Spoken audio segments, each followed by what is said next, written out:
کہ اصل میں ساری یہ خرابیاں جو پیدا ہوتی ہیں، چاہے وہ غیبت ہو، چاہے وہ بد نظری ہو، چاہے وہ حب جاہ ہو، عجب ہو، خود پسندی ہو، یہ سارے کے سارے شاخسانے ہیں اللہ تعالیٰ کے ساتھ تعلق مضبوط نہ ہونے کے۔ اللہ تبارک و تعالیٰ کے ساتھ تعلق مضبوط ہو، اللہ تبارک و تعالیٰ کا دھیان رہے، تو پھر یہ چیزیں قریب بھی نہیں پھٹکتی۔ دل میں اللہ تبارک و تعالیٰ کے ساتھ رشتہ جڑا ہوا ہو، اللہ تبارک و تعالیٰ کی نعمتوں کا دھیان ہو، اس نعمتوں کا شکر ادا کرنے کی توفیق ہو رہی ہو، اللہ تبارک و تعالیٰ نے جو کچھ اس کائنات کے اندر پیدا فرمایا ہے اس میں اس کو سوچنے کی، اس کے اوپر فکر کرنے کی، اس کو سوچنے کی عادت پڑی ہوئی ہو، تو پھر یہ باتیں جو ہے یہ ہوا کی طرح اڑ جاتی ہیں، یہ انسان کے اوپر اثر انداز نہیں ہوتی۔ جبکہ خیالات کی، انسان کے جو خیالات کی رو ہے، پچھلی مرتبہ میں عرض کر رہا تھا کہ خیالات کی رو کو رخ بدلو۔ ہر وقت دل و دماغ کے اوپر جو خیالات مسلط ہیں وہ سب لذت حاصل کرنے کے ہیں، راحت حاصل کرنے کے ہیں، دنیا کے منافع حاصل کرنے کے ہیں۔ ان سے اپنے خیال کو اس طرف سے ہٹا کر اللہ تبارک و تعالیٰ کی طرف، اللہ تعالیٰ کے حاکمیت کی طرف، اس کی خالقیت کی طرف، اس کے انعامات کی طرف، اس کی نعمتوں کی طرف، اس کی طرف دھیان کو پلٹاؤ، اور ایسا ہو جائے کہ اللہ تبارک و تعالیٰ کا دھیان رہے۔ دل میں جو خیالات آئیں، وسوسے بھی آئیں، تو اللہ تبارک و تعالیٰ کی عظمت کے، اس کی محبت کے، اس کے انعامات کے وسوسے آئیں۔ اللہم اجعل وساوس قلبی خشیتک و ذکرک واجعل ہمتی و ہوایا فیما تحب و ترضی، نبی کریم صلی اللہ علیہ وسلم نے دعا سکھائی۔ تو جب یہ خیالات کی رو اس طرف پلٹتی ہے، خیال تو آئے گا، کوئی نہ کوئی آئے گا، خانہ خالی رہ دیو می گیرت، اگر خالی ہو گئے، اللہ تعالیٰ کے ذکر سے خالی ہو گئے، اللہ تعالیٰ کے یاد سے خالی ہو گئے، تو پھر شیطانی خیالات آئیں گے، شیطانی وساوس آئیں گے۔ اسی لیے نبی کریم سرورت عالم صلی اللہ علیہ وسلم نے تلقین فرمائی کہ ان یکون لسانک رطبا بذکر اللہ، تمہاری زبان اللہ کے ذکر سے تر رہے، چلتے پھرتے اٹھتے بیٹھتے زبان پر ذکر ہو اللہ تبارک و تعالیٰ کا۔ ارے بھائی، نہ اس میں کوئی محنت ہوتی ہے، نہ اس میں کوئی مشقت لائق ہوتی ہے، نہ کوئی پیسہ خرچ ہوتا ہے۔ جا رہے ہو نا، چل رہے ہو، تو جاتے ہوئے چلتے ہوئے کوئی ذکر زبان پر لے آؤ، کوئی حافظ ہے تو تلاوت کرتا رہے، کوئی درود شریف پڑھ لو، کوئی سبحان اللہ پڑھ لو، الحمدللہ پڑھ لو، لا الہ الا اللہ پڑھ لو، اللہ اکبر پڑھ لو۔ چلتے پھرتے عادت ڈالو کہ زبان اللہ تبارک و تعالیٰ کے ذکر سے تر رہے۔ شروع میں صرف زبان تر ہوگی، لیکن جوں وقت گزرے گا اور عادت پڑے گی تو وہ زبان تر ہونے کے ساتھ ساتھ انشاءاللہ دل بھی اللہ کی یاد سے تر ہوگا۔ بعض لوگ سمجھتے ہیں کہ زبانی ذکر کرنے سے کیا حاصل، زبانی ذکر کرنے سے کیا، جبکہ دل میں اللہ تعالیٰ کا خیال نہ ہو، تو یہ خیال بھی شیطان کا دھوکہ ہے۔ یہ پہلی سیڑھی ہے، اگر یہ سیڑھی نہیں چڑھو گے تو آگے کی منزل پر تک بھی نہیں پہنچ سکتے۔ تو شروع میں زبان ہی کو تر رکھو اللہ تبارک و تعالیٰ کے ذکر سے، چلتے پھرتے اٹھتے بیٹھتے زبان پر اللہ تعالیٰ کا ذکر ہو، تو رفتہ رفتہ یہ بھی ہونے لگے گا کہ بھئی سبحان اللہ تو پڑھ رہا ہوں، الحمدللہ تو پڑھ رہا ہوں، لیکن الحمدللہ کیوں کہہ رہا ہوں کہ ساری تعریفیں اللہ کے لیے ہے، کیوں کہہ رہا ہوں کہ اللہ تعالیٰ پاک ہے ہر چیز سے؟ تو ذہن اس طرف جانے لگے گا کہ دیکھو اللہ تبارک و تعالیٰ کی پھیلی ہوئی کائنات ہے، اس میں اس کے تجلی کے مظاہر نظر آ رہے ہیں، اور یہ جو کچھ کائنات میں ہو رہا ہے اسی کے حکم سے ہو رہا ہے، اسی کی مشیت سے ہو رہا ہے، وہی کارساز ہے، وہی ملک کی مشکل کشا ہے، وہی حاجت روا ہے۔ یہ خیالات پر رفتہ رفتہ آنے لگیں گے، اور پھر یہ ہو جائے گا کہ آدمی کو چلتے پھرتے بھی اور اٹھتے بیٹھتے بھی اللہ تبارک و تعالیٰ کی یاد اس کے دل میں ہوگی، اس کی نعمتوں کے اوپر شکر ادا کرنے کا جذبہ ہوگا۔ تو ایک وقت ایسا آ جاتا ہے کہ پھر دوسرے خیالات کم پڑ جاتے ہیں، کم ہوتے ہوتے ختم ہو جاتے ہیں۔ ہمارے حضرت فرماتے تھے، حضرت عارفی قدس اللہ تعالیٰ سر حضرت حکیم الامت رحمۃ اللہ علیہ کا یہ قول نقل فرماتے تھے کہ اب تو کچھ ایسا ہو گیا ہے کہ جیسے یوں کہہ رہے ہیں کہ اب یہ کر لو، اب یہ کر لو، اب یہ کر لو، یعنی اللہ تبارک و تعالیٰ کی طرف دھیان کی ایک صورتحال پیدا ہو گئی ہے کہ قدم قدم پر ایسا لگتا ہے کہ اللہ تبارک و تعالیٰ یوں فرما رہے ہیں کہ ایسا کر لو۔ تو ہر وقت اللہ تعالیٰ کے ساتھ ذات سے تعلق مضبوط ہو جاتا ہے۔ حضرت فرماتے ہیں کہ حضرت بیماری کے عالم میں جو مرض وفات تھا اس میں آنکھیں بند کیے ہوئے لیٹے رہتے تھے، تو اس حالت میں کبھی کوئی آدمی آ کے کوئی دوا کے لیے کوئی بات کہہ دی یا کوئی ایسی، تو کبھی آپ مختصر جواب دیتے۔ جب زیادہ دیکھا کہ لوگ اس طرح کر رہے ہیں تو ایک مرتبہ فرمایا، کیوں ایک مشغول آدمی کو تنگ کرتے ہو، کیوں ایک مشغول آدمی کو تنگ کرتے ہو؟ حالانکہ بظاہر دیکھنے میں تو مشغول کچھ بھی نہیں، بستر پہ پڑے ہیں، آنکھیں بند ہیں، ہاتھ پاؤں چل نہیں رہے، لیکن فرمایا کیوں ایک مشغول آدمی کو تنگ کرتے ہو؟ تو مشغول کاہے سے ہیں؟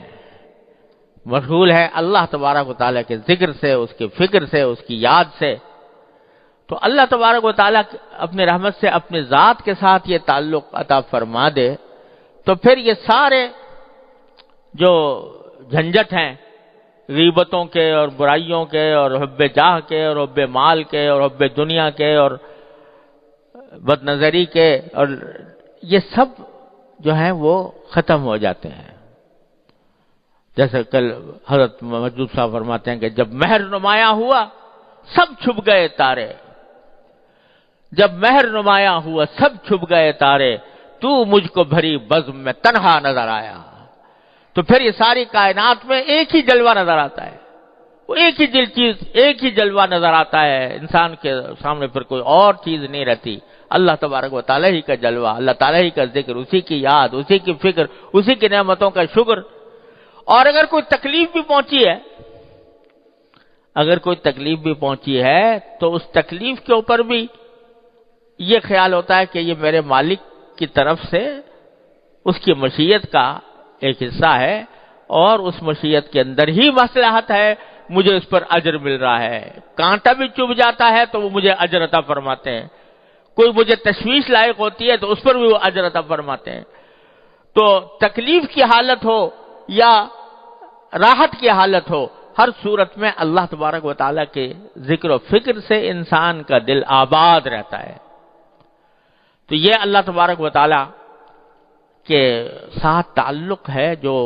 انسان کو ان ساری گناہوں سے بچاتا ہے۔ کہاں کا عجب، کہاں کا تکبر، جب اللہ تبارک و تعالیٰ کی ذات کی طرف دھیان لگ گیا، اس کے ساتھ تعلق مضبوط ہو گیا، تو پھر کہاں کا عجب اور کہاں کا اپنی کوئی حقیقت نظر نہیں آتی۔ اللہ تبارک و تعالیٰ کے عظمتوں کا استحضار کرنے کے نتیجے میں کبھی آدمی کے پر خیال بھی نہیں گزر سکتا کہ میں کوئی ایسی چیز ہوں کہ جو قابل ذکر ہو، سب کچھ ان کی عطا ہے۔ میرے حضرت والد ماجد رحمۃ اللہ علیہ تعالیٰ ان کے درجات بلند فرمائے۔ اللہ اکبر کبیرہ۔ مرض وفات سے کچھ دن پہلے ایک دن کبھی کبھی حضرت شعر بھی فرماتے تھے، تو ایک شعر فرمایا تھا، اور وہ اس کی حالت کی تصویر کیا ہے، اللہ تبارک و تعالیٰ وہ ہم سب کے لیے اپنا حال بنا دے اپنی رحمت سے۔ فرمایا کہ تیرا جمال ہے، تیرا خیال ہے، تو ہے، تیرا جمال ہے، تیرا خیال ہے، تو ہے، مجھے یہ فرصت کاوش کہاں کہ کیا ہوں میں تو ہر وقت تیرے جمال، تیرے کمال میں، تیری ذات میں محور مگن ہوں، تو مجھے یہ کام فرصت رکھی ہے کہ میں اپنے بارے میں سوچوں کہ میری کیا حقیقت ہے اور میں کتنا بڑا ہوں اور کتنا چھوٹا ہوں. تیرا جمال ہے، تیرا خیال ہے، تو ہے، مجھے یہ فرصت کاوش کہاں کہ کیا ہوں میں. یہ اللہ تبارک و تعالی سے تعلق جب اپنی رحمت سے اللہ تعالیٰ اس کو مضبوط فرما دیتے ہیں تو یہ کیفیت ہو جاتی ہے. تیرا جمال ہے، تیرا خیال ہے، تو ہے. ہر وقت، ہر آن، ہر وقت، ہر آن، ہر کام میں. بظاہر آدمی دنیا کے کام میں لگا ہوا ہوتا ہے لیکن اس کا دل مشغول ہے اللہ تبارک و تعالیٰ کے ساتھ. اور بظاہر وہ دیکھنے میں وہ کام کر رہا ہے جس کا دین سے کوئی تعلق نہیں، لیکن حقیقت میں اندر اس کا باطن، اس کا خیال، اس کا دھیان وہ اللہ تعالیٰ کی طرف ہے. دست بیار و دل بیار و دست بکار کا ہاتھ تو کام میں لگے ہوئے ہیں لیکن دل اللہ تبارک و تعالیٰ کی طرف متوجہ ہے. میں نے اپنے والد ماجد قدس اللہ تعالیٰ سرہ سے سنا، حضرت فرماتے تھے کہ ایک مرتبہ حضرت حکیم الامت قدس اللہ تعالیٰ سرہ کے خلفاء میں سے حضرت مفتی محمد حسن صاحب رحمۃ اللہ علیہ، ان کے مدرسے میں امرتسر میں ان کا مدرسہ تھا، تو وہاں ایک مرتبہ حضرت کے کچھ خلفاء کا اجتماع ہوا جس میں خود حضرت مفتی محمد حسن صاحب رحمۃ اللہ علیہ بھی تھے، میرے والد ماجد رحمۃ اللہ علیہ بھی تھے، اور حضرت مجذوب صاحب جو حضرت کے بڑے عاشق زار قسم کے خلیفہ تھے، اور تخلص بھی مجذوب تھا اور کچھ ادائیں بھی مجذوبانہ تھیں. تو ان کا اجتماع تھا. حضرت مفتی محمد حسن صاحب رحمۃ اللہ علیہ نے کچھ کھانے کی دعوت کی ہوئی تھی، تو کھانا ہوا. کھانے کے بعد وہ آم کا موسم تھا، آم لائے گئے، سب نے آم چوسے،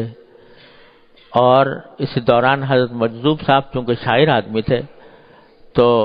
شعر بہت سناتے رہے، غزلیں بھی سناتے رہے، کچھ ہنسی مذاق بھی ہوتا رہا. آخر کار جب کافی دیر مجلس گزر گئی تو حضرت مجذوب صاحب نے فرمایا کہ بھئی بتاؤ کس کس کو غفلت ہوئی، یعنی اس کھانے پینے میں، اس دعوت میں، اس مجلس میں، ہنسی مذاق میں کس کس کو غفلت ہوئی. غفلت کے معنی یہ کہ آدمی اللہ تعالیٰ کے ذکر سے غافل ہوا. تو بہتوں نے کہا کہ جی ہم سبھی اس وقت تو کھانے پینے میں لگے ہوئے ہیں اور اس چیز میں لگے ہوئے تھے. فرمایا الحمدللہ مجھے غفلت نہیں ہوئی. یعنی اس ہنسی مذاق کے ماحول میں بھی، اس کھانے پینے کے ماحول میں بھی، اس دوستانہ مجلس کے ماحول میں بھی الحمدللہ مجھے غفلت نہیں ہوئی. کیا مانا کہ یہ سب کچھ ہو رہا تھا ظاہری اعتبار سے، لیکن دل اللہ تبارک و تعالیٰ کی طرف متوجہ تھا. اس ہنسی مذاق کی مجلس میں جو لطف آ رہا تھا وہ بھی اللہ تعالیٰ کی عطا تھی، اور اس کی عطا ہونے کے ناطے اس سے اس کا شکر ادا ہو رہا تھا کہ اللہ آپ نے یہ اچھی مجلس عطا فرمائی ہے، اچھا کھانا عطا فرمایا ہے، اچھی لذتیں عطا فرمائی ہیں. تو اس وقت بھی اللہ تبارک و تعالیٰ سے رشتہ الحمدللہ قطع نہیں ہوا تھا، جڑا ہوا تھا اللہ تبارک و تعالیٰ سے. تو یہ کیفیت ایسا نہیں ہے کہ کوئی ناممکن بات ہو، کوئی محال چیز ہو، ناممکن العمل ہو جاتی ہے. اور ہوتی کس طرح ہے کہ مشق سے، بار بار کرنے سے، ایک چیز کے تکرار سے پھر وہ عادت بنتی ہے، اور عادت جو ہے وہ پھر آخر کار فطرت ثانیہ بن جاتی ہے انسان کی، کہ اس میں ہر کام کے ساتھ دوسرا عمل بھی. یہ تو نبی کریم سرور عالم صلی اللہ علیہ وسلم نے مختلف مواقع پر دعائیں سکھائیں کہ بیت الخلاء میں جا رہے ہو تو یہ پڑھو، اور باہر نکل رہے ہو تو یہ پڑھو، بستر سے اٹھو تو یہ پڑھو، مسجد کی طرف جا رہے ہو تو یہ پڑھو، مسجد میں داخل ہو رہے ہو تو یہ پڑھو، نکل رہے ہو تو یہ پڑھو، بازار میں جاؤ تو یہ پڑھو، کھانا کھاؤ تو یہ پڑھو، پانی پیو تو. یہ کیوں؟ یہ اس لیے کہ تاکہ یہ کام بھی کرتے رہو اور ان کاموں کا رشتہ اللہ تبارک و تعالی سے بھی جوڑتے رہو. ہر لمحے، ہر تھوڑی دیر کے بعد، ہر تھوڑے وقفے کے بعد رجوع اسی طرف ہے، اللہ تعالیٰ کی طرف. اے اللہ آپ کا شکر ہے آپ نے یہ عطا فرما دیا، اے اللہ آپ کا شکر ہے کہ آپ نے یہ نعمت عطا فرمائی، اے اللہ ہم آپ سے مانگتے ہیں کہ ایسا کر دیجئے۔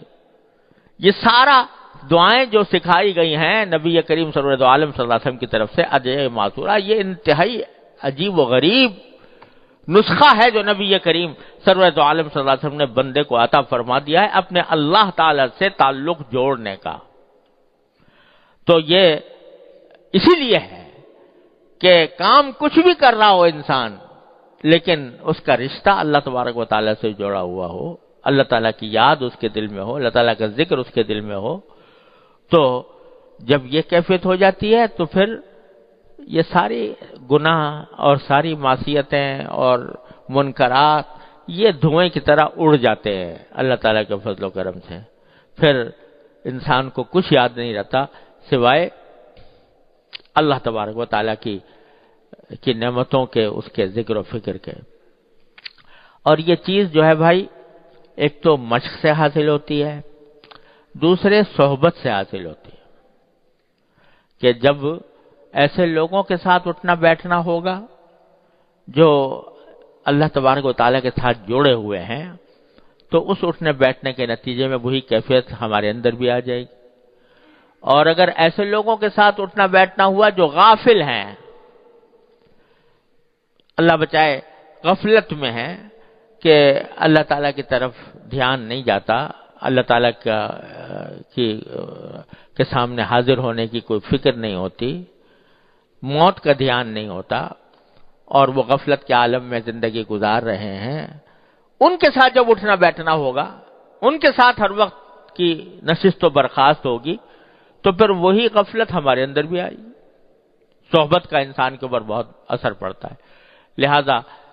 اٹھنا بیٹھنا بھی ایسے لوگوں کے ساتھ ہو، مجلسیں ایسے لوگوں کے ساتھ ہوں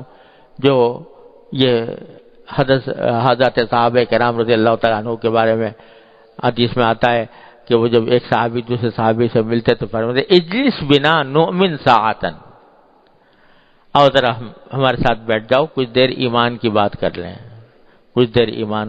کا عمل کر لیں۔ تو یہ اس لیے کہ یہ مجلسوں کا اور انسان کی صحبت کا انسان کے اوپر بہت زیادہ اثر پڑتا ہے۔ تو